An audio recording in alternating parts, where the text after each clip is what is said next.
la nuit du samedi à dimanche, 5 février 2017.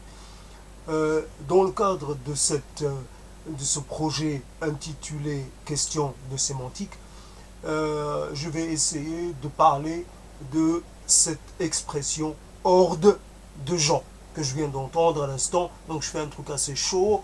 Horde de gens, en parlant de ceux qui arrivent ou qui voudraient arriver en Europe, euh, ça ne laisse pas indifférent.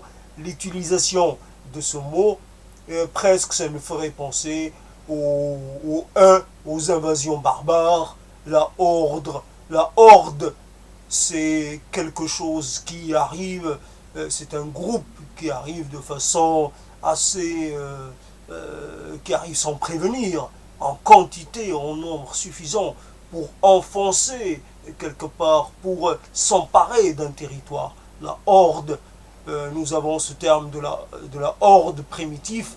En tout cas, ça renvoie à quelque chose, à un groupe structuré, mais qui est fondamentalement un groupe invasif, un groupe agresseur, un groupe coalisé pour s'emparer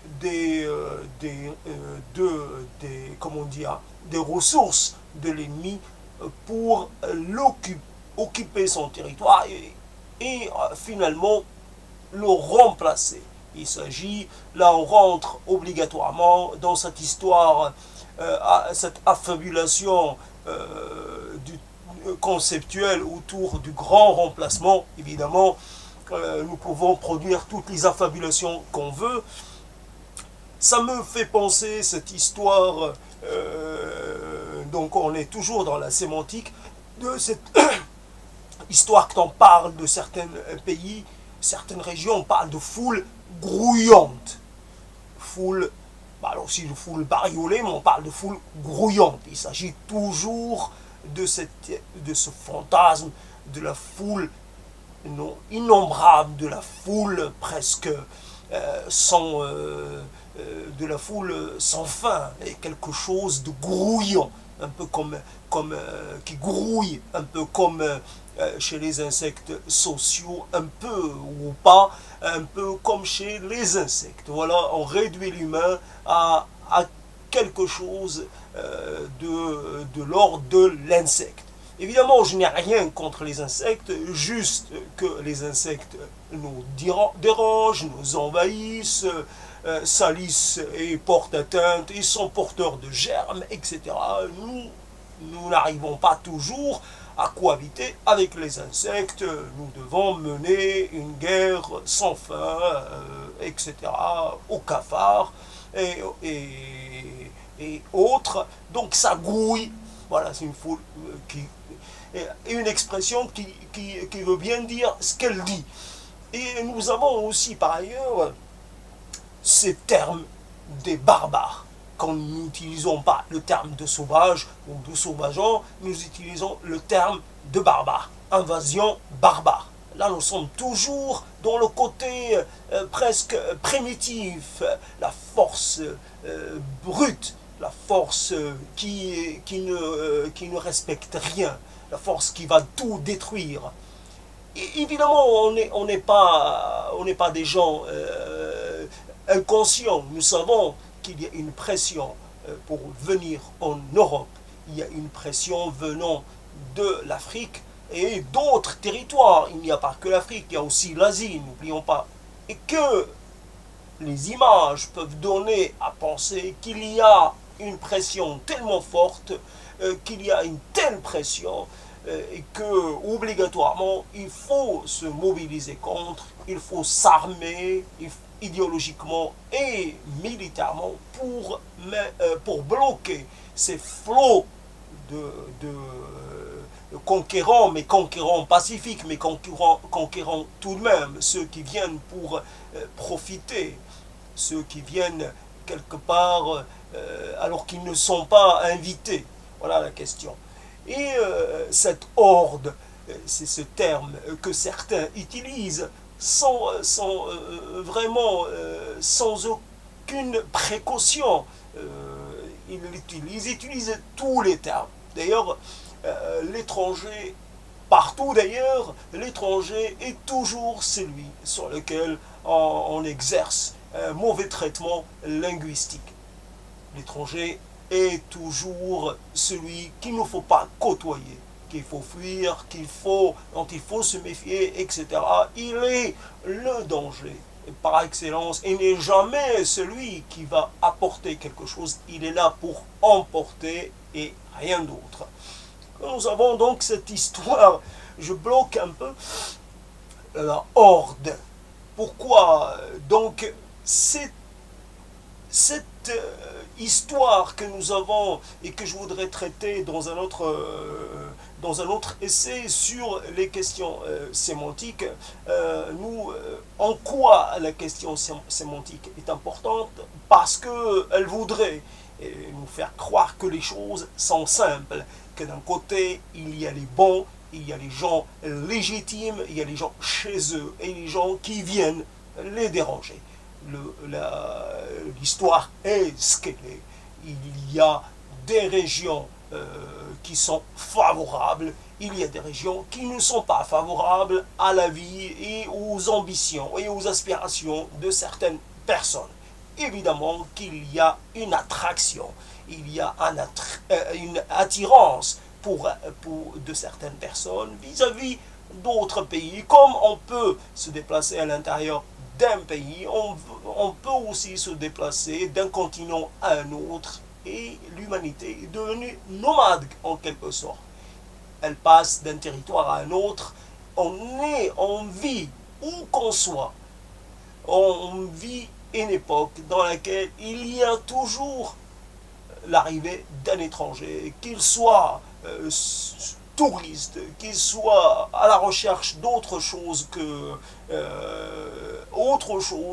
un missionnaire apportant sa parole, ou peu importe, il y a toujours l'étranger, et il ne faut pas, et le comportement qui veut que l'étranger est toujours une source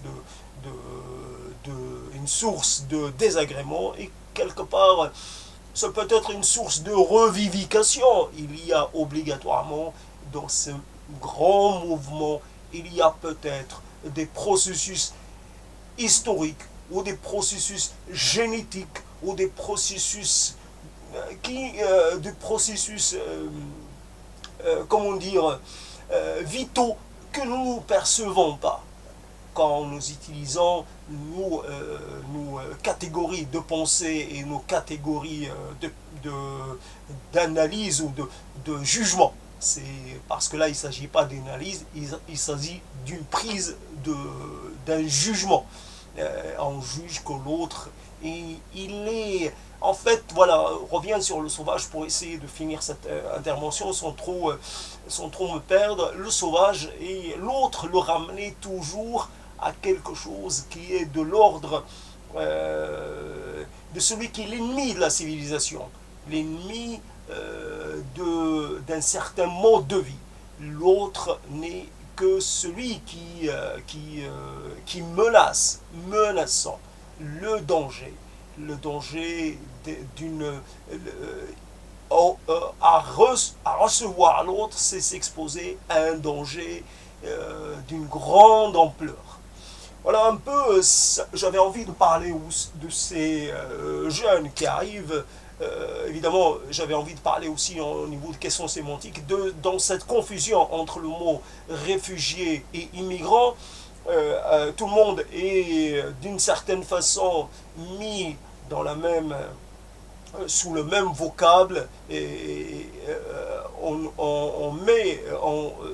les réfugiés deviennent des immigrants alors qu'ils sont des réfugiés, de vrais réfugiés, je veux dire, selon la définition internationale, et qu'ils doivent bénéficier d'un statut de réfugié. Ceux qui sont des réfugiés économiques sont différents. Ceux-là, on peut les traiter d'immigrants. Il n'y a pas de problème.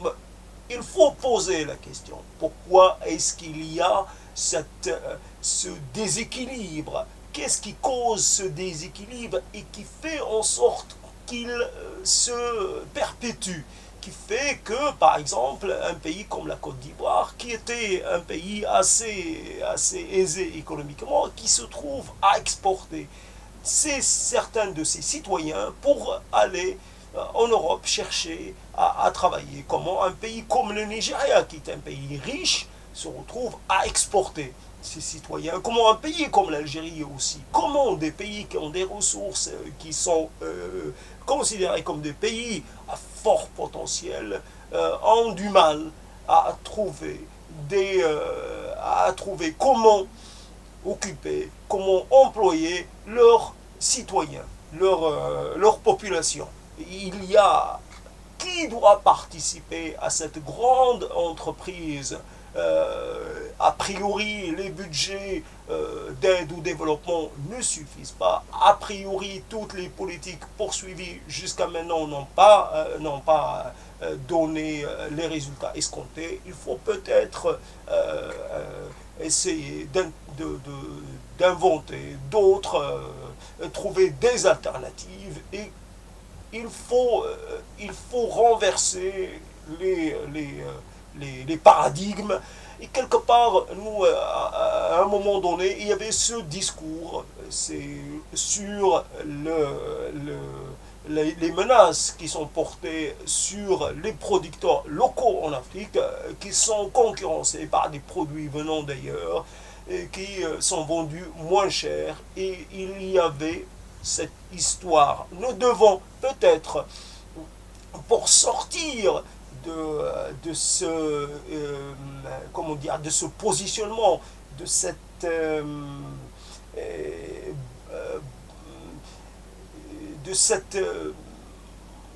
j'allais dire bancarisation, le fait de se banqueriser chacun sur ses positions. Il faut, les termes d'avant ne sont pas opératoires pour résoudre les problèmes actuels et à venir. Nous devons créer de nouvelles approches pour essayer de voir qu'est-ce qui fait qu'un certain nombre, qu'un excès de jeunes, un trop plein de jeunes veulent faire j'allais dire, leur alia, faire leur vie en Europe, alors qu'en faisant cela, ils se coupent de leur environnement, de leurs racines, et ils s'exposent à vivre en étranger, à vivre exilés quelque part, et à vivre fondamentalement dans une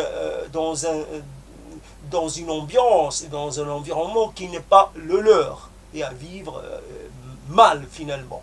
Donc qu'est-ce qui fait que ces jeunes-là, ou peut-être moins jeunes, entreprennent ce voyage? Nous avons aussi des mineurs dans cette affaire-là. Il y a des problèmes. Il faut obligatoirement un effort collectif, mais qui n'est pas d'abord dirigé vers l'établissement et le renforcement de digues et le renforcement de murs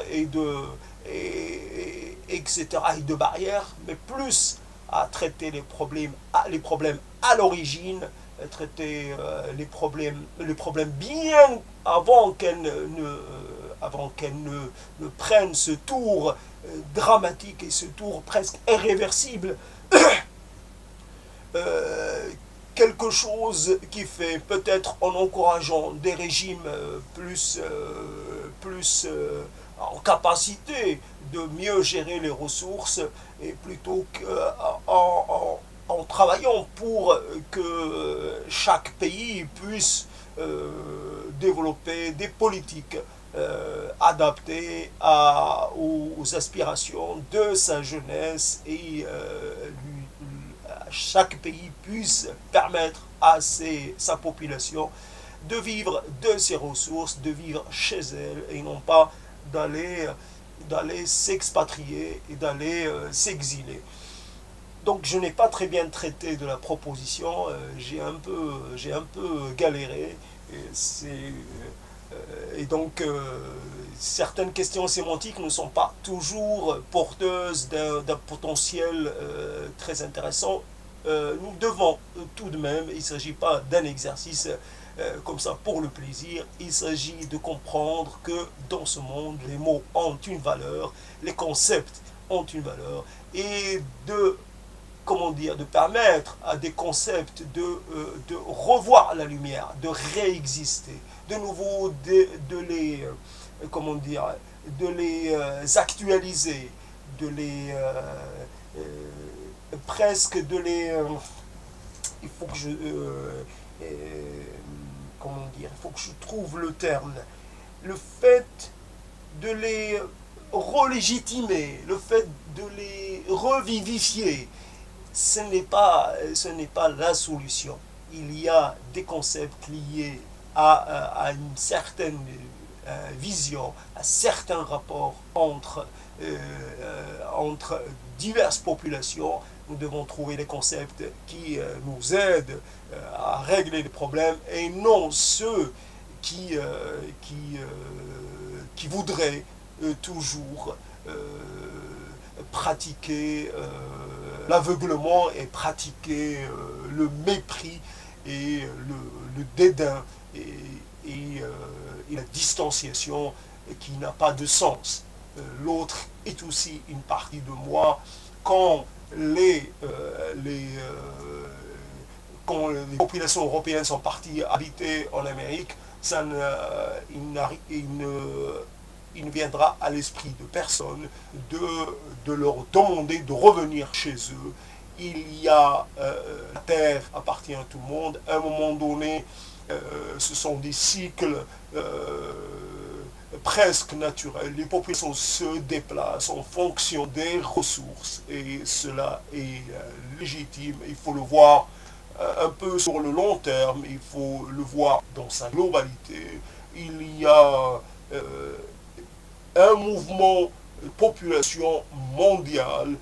Personne ne reste à ce moment, personne ne reste cloîtré chez lui parce que on va toujours voir si l'herbe n'est pas plus verte ailleurs que chez soi. Il y a ce désir de partir qui a plusieurs composantes. Ce n'est pas uniquement la composante économique, c'est aussi autre chose. C'est aller voir si, comment l'autre, le toucher, entrer en contact. Il y a un désir de l'autre qui s'exprime aussi à travers ces déplacements de population. Voilà. Donc je ne sais pas si je me suis sorti, en cas j'ai essayé de faire au mieux.